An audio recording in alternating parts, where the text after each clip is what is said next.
Hello everyone. The topic of today's discussion is oral manifestations of skin disease. So today we'll be discussing the oral manifestations of pemphigus. We'll be covering the topic under the following headings. Starting with the introduction, when we talk about the branch of science that deals with the specialized study of skin is known as dermatology. So whatever the skin disease we'll study comes under the category of dermatology, and it is of utmost importance to study the lesions in the oral cavity because they are found to be concomitant with the some systemic disorders. So when we talk about manifestations of some diseases, they may have some symptoms in the oral cavity and they can act as a reflection of the systemic health. So they can help for the early diagnosis before the manifestations comes in the skin. The dermatological lesions, they are not very frequently encountered, but yes, they require special attention because some of these lesions do have oral manifestation and these cannot be ignored.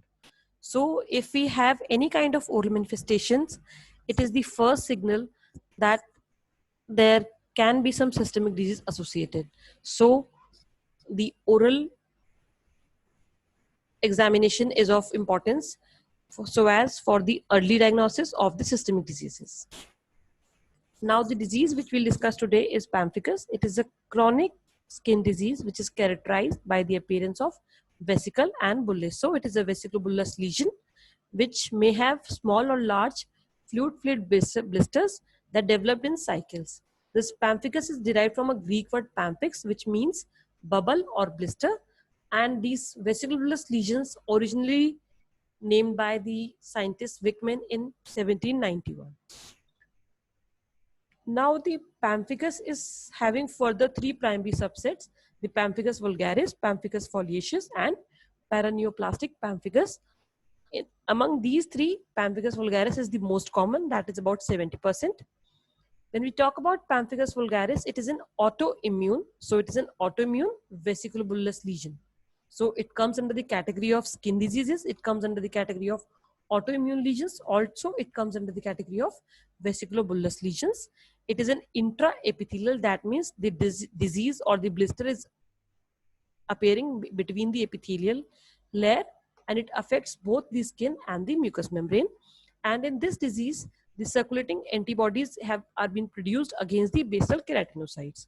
So when we talk about the clinical feature, it affects all races and male and female show equal predilection. The main age of occurrence is 50 to 60 years. In the initial appearance of the lesion, there can be small vesicular bullae which may increase in size and they may have thin watery fluid. This fluid can be purulent, that is, it can be pus-like, or it can be sanguineous, that is, it will have blood in it. So these vesicular bullae will be filled with fluid which can be purulent or it can be sanguineous. Now there is an important sign which has been seen in the cases of pemphigus patient, that is the Nikolsky sign, that is the loss of the epithelium when lateral pressure is applied on the unaffected skin, and this is because of the perivesicular edema, because of which the dermal and the epidermal junction get split. So Nikolsky sign is a positive sign in cases of pemphigus vulgaris. The pemphigus vegetans occurs in about 1 to 2% of pemphigus vulgaris cases, and the mean age is 40 to 50 years. It has two forms. One is the flaccid bullae and the erosion type, that is the Newman type, and the second is initiated by the pustule. Both these subtypes develop into hyperpigmented plaques with pustules, and then in the periphery they will have hypertrophic granulation tissue. There is a characteristic feature of this variety. There is cerebriform tongue, that is on the surface of the tongue. On the dorsum of the tongue, we can appreciate the presence of sulcus and gyri, which is similar like is seen in the cerebrum. Now the oral manifestations of this disease, it has been documented that the mucosal lesion, that is the lesions in the oral cavity, precede the skin lesions before few months, and the patient will have ill-defined, irregularly shaped gingival and palatal erosions which can be painful and it is slow to heal. Also, there will be erosions which will extend peripherally with the shedding of the epithelium. So when we talk about the histopathological feature, there is a characteristic suprabasilar split which is being seen in the cases of pemphigus vulgaris. So the formation of the vesicle or bulla is taking place intraepithelially. So whenever there is separation of the basal layer of the epithelium from the rest of the epithelium, there is a characteristic suprabasilar split. Also, there will be loss of cohesiveness and acantholysis of the epithelial cells, which will give rise to the formation of characteristic cell, which is found in cases of pemphigus vulgaris, that is Zank cells. These are large, round, polygonal cell with swollen nuclei and shows hyperchromatic staining. So this nucleus will be round and hyperchromatic. Also, the fluid in these vesicles will have numerous inflammatory infiltrates such as polymorphonuclear leukocytes and lymphocytes. So when we see the histopathology of pemphigus vulgaris, there will be characteristic suprabasilar split, leaving the basal layer apart. So the basal layer will show tombstone-like appearance of these cells with hyperchromatic nuclei, and in the cleft region, we can appreciate the presence of Zank cells. Another category of pemphigus is pemphigus foliaceus, which is characterized by loss of intracellular adhesion of keratinocytes, and it is also typified by the presence of Nikolsky sign. But in this, the separation takes place in the upper part of the dermis, that is acantholysis. So it is not in the basal keratinocytes, and it has different forms such as pemphigus erythematous, paraneoplastic pemphigus foliaceus, and drug-induced pemphigus foliaceus. In this, the blisters are induced by immunoglobulin G and the autoantibodies are directed against desmoglein 1. So in pemphigus vulgaris, the antibodies were directed against basal keratinocytes. In pemphigus foliaceus, it is against desmoglein 1. So there will be bullous lesions which will rapidly rupture and they will dry to leave mass. So there will be crust formation in these lesions. This variety is common, endemic in Brazil, so it is also known as Brazilian pemphigus, and oral lesions are usually rare in cases of this variety. When we see the histopathology, so there will be acantholysis of the upper epidermis, and there will be lesions without bullae formation, and bullae may form acantholysis both in the roof and the floor of the lesions. Also, there will be hyperparakeratosis with dyskeratotic cells in the granular layer. In the pemphigus vulgaris cases, there was presence of neutrophils and lymphocytes, whereas in pemphigus foliaceus, there can be presence of associated eosinophils also. The other category is paraneoplastic pemphigus. Arnold et al. First described this lesion in 1990. It is a painful lesion and there will be blisters and erosions. And in the histopathology, we can appreciate acantholysis, keratinocyte necrosis, and interface dermatitis. And it has been hypothesized that the tumor antigens evoke an immune response. So the autoimmune response is against the intracellular adhesins or plaquins, which will lead to the blistering disease. So in the pemphigus vulgaris, we have autoantibodies against the basal keratinocytes. In the pemphigus foliaceus variety, we have against desmogleins, and in case of paraneoplastic pemphigus, the antibodies are against plaquins. The mean age is 60 years. Males and females are equally affected, and it is usually associated with the malignancy, that is non-Hodgkin's lymphoma. When we see the oral manifestations, there can be presence of oral ulcerations and erosions. These eruptions can be urticarial, it can be bullous, papillous, squamous. They may resemble erythema multiforme-like lesions. Also, some patients may complain of itching, and some lesions may show subsequent crusting also. So we can appreciate the crustic at hemorrhagic lesions, which can be mistaken with erythema multiforme or herpes simplex lesions. Also, when we see the diffuse ulcerations in the oral cavity, they are painful and they are usually pemphigus, paraneoplastic pemphigus variety. These lesions may also show ocular involvement, in which crested lesions can be appreciated around the eyes. When we see the histopathology, there can be epidermal necrosis, there is suprabasal acantholysis, also there is dyskeratotic keratinocytes and lymphocytic infiltration.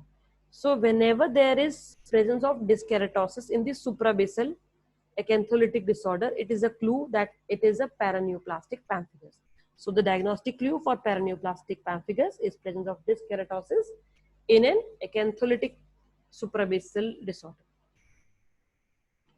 So this is the lesional histology in which we can appreciate both intraepithelial as well as subepithelial cleft. Another variety of pemphigus is familial benign pemphigus, which is also known as Hailey-Hailey disease. It has been described by the Hailey brothers, and after them, the disease name has been given Hailey-Hailey disease. It is being hypothesized to be a genetic disorder because of calcium protein pump, because of the mutation in the chromosome 3, and it usually develops in the young adults, and there can be multiple vesicles which may rupture and they can leave crusted lesions. These lesions enlarge peripherally, but they heal in the center, and also Nikolsky sign is positive in them.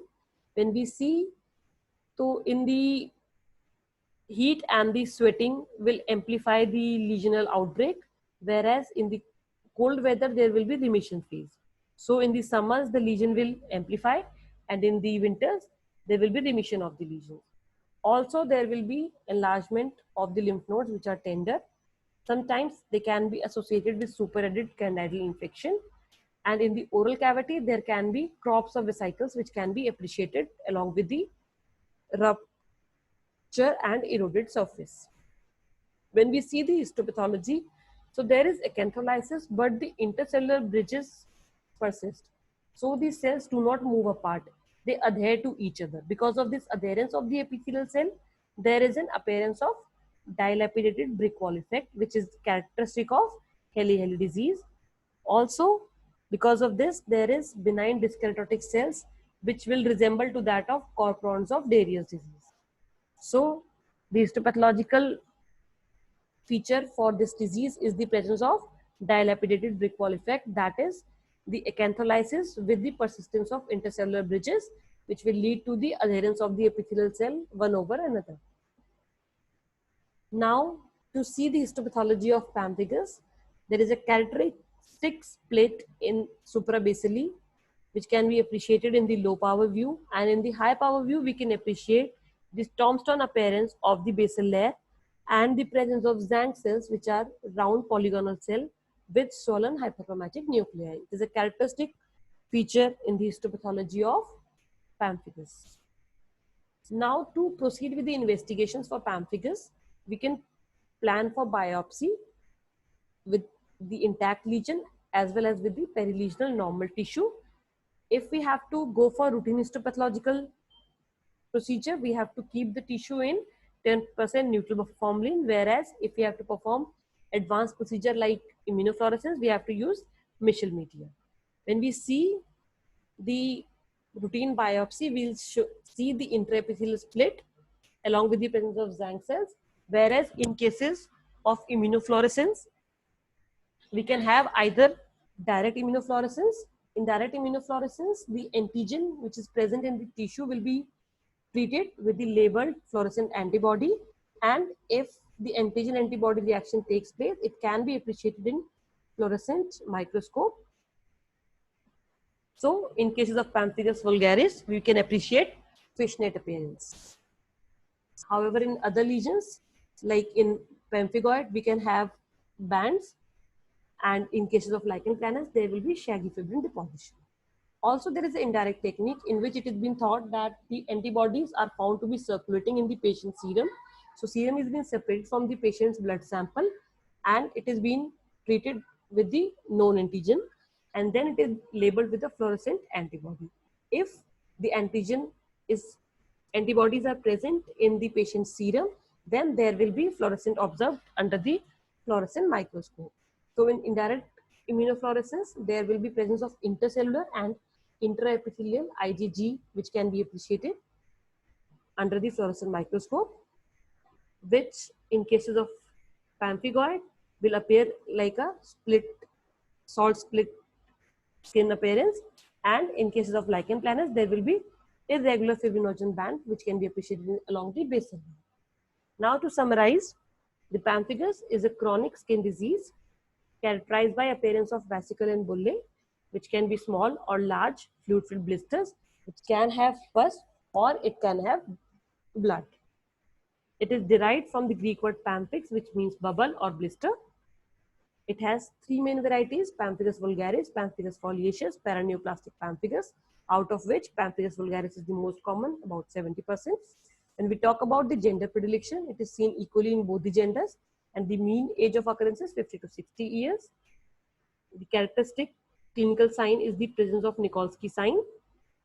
In the histopathology, it shows suprabasilar split, also with the loss of cohesiveness and acantholysis, that is the presence of Zank cell, which is pathognomonic for Pemphigus vulgaris.